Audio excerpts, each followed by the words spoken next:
सैफ अली खान हमला मामले में आरोपी से पूछताछ जारी। आज क्राइम सीन रिक्रिएट कर सकती है पुलिस। आरोपी को सैफ के घर ले जा सकती है।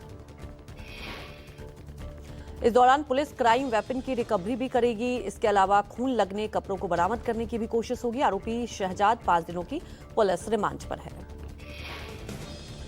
मुंबई क्राइम ब्रांच के मुताबिक अभिनेता सैफ अली खान पर हमला करने के मामले में आरोपी ने अपराध के बाद कई बार अपने कपड़े बदले। हमले के बाद आरोपी कई जगहों पर गया, जिससे अधिकारियों के लिए उसे ढूंढना मुश्किल हो गया है। क्राइम ब्रांच का खुलासा, आरोपी सितंबर में मुंबई आया था।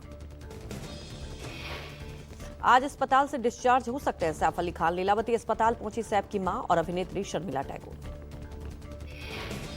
कोलकाता रेप मर्डर केस में कुछ ही देर में सियालदह कोर्ट दोषी संजय राय को सजा सुनाएगी।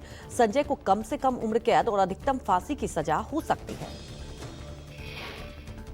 कोर्ट ने 162 दिन बाद 18 जनवरी को मुख्य आरोपी संजय रॉय को दोषी करार दिया था। आरजीकर अस्पताल में 8 से 9 अगस्त की रात ट्रेनी डॉक्टर का रेप और मर्डर हुआ था। सीसीटीवी फुटेज के आधार पर पुलिस ने संजय रॉय नाम के सिविक वॉलंटियर को 10 अगस्त को गिरफ्तार किया था। देश भर में भी प्रदर्शन हुए थे। आरजीकर रेप हत्या मामले में बीजेपी सांसद समीक भट्टाचार्य का बयान। कहा, संजय रॉय क्या बयान देना चाहता है उसे सुनना चाहिए। कोर्ट की निगरानी में जांच हो रही है, लेकिन इतनी जल्दबाजी क्यों? समीक भट्टाचार्य ने कहा, जल्दबाजी में किया गया न्याय दफनाए गए न्याय के समान है। किसने सारे सबूत को नष्ट किया, पोस्टमार्टम सूर्यास्त के बाद क्यों किया गया, ये सुना जाना चाहिए। समीक भट्टाचार्य बोले, संजय राय किस आईपीएस अधिकारी का नाम लेना चाहता है, ये सुना जाना चाहिए। इस मामले में जो भी शामिल है उसे मौत की सजा मिलनी चाहिए।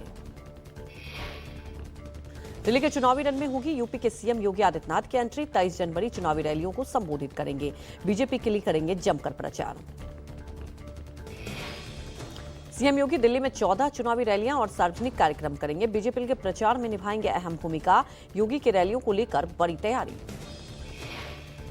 23 जनवरी को दिल्ली में 3 सभाएं करेंगे सीएम योगी। पूर्वी और उत्तर पूर्वी दिल्ली में योगी जनसभाएं करेंगे। दिल्ली में राहुल गांधी की आज होने वाली पदयात्रा टल गई है। जानकारी के मुताबिक राहुल गांधी अब 26 जनवरी के बाद पदयात्रा करेंगे। राहुल गांधी आज केजरीवाल के खिलाफ नई दिल्ली विधानसभा क्षेत्र में कांग्रेस उम्मीदवार संदीप दीक्षित के समर्थन में पदयात्रा करने वाले थे, लेकिन किसी कारण से यह पदयात्रा टाल दी गई। कांग्रेस सांसद राजीव शुक्ला का बीजेपी और आप पर हमला। कहा, केंद्र सरकार ने कांग्रेस की योजनाओं का श्रेय लिया। राजीव शुक्ला ने कहा, गरीबों को नहीं दिए गए मकान, केंद्र और दिल्ली सरकार में श्रेय लेने की होड़, जनता सिखाएगी सबक।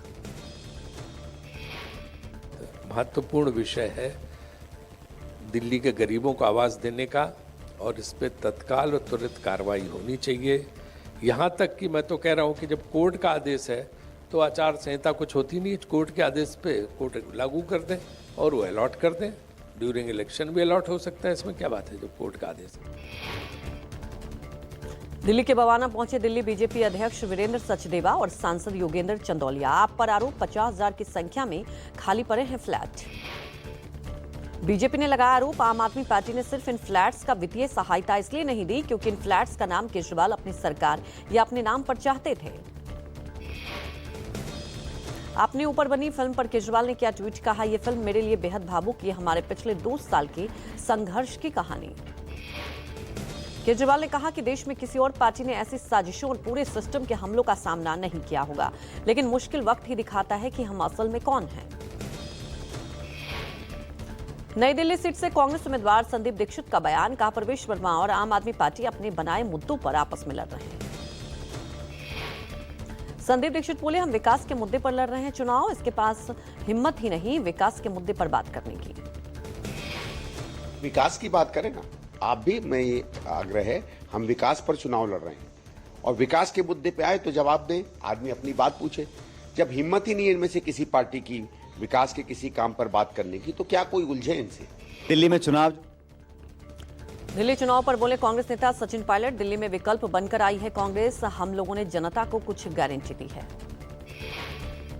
सचिन पायलट बोले, दिल्ली की जनता ने केजरीवाल सरकार को बहुत मौके दिए, लेकिन केंद्र और दिल्ली सरकार की लड़ाई में जनता पिस रही है।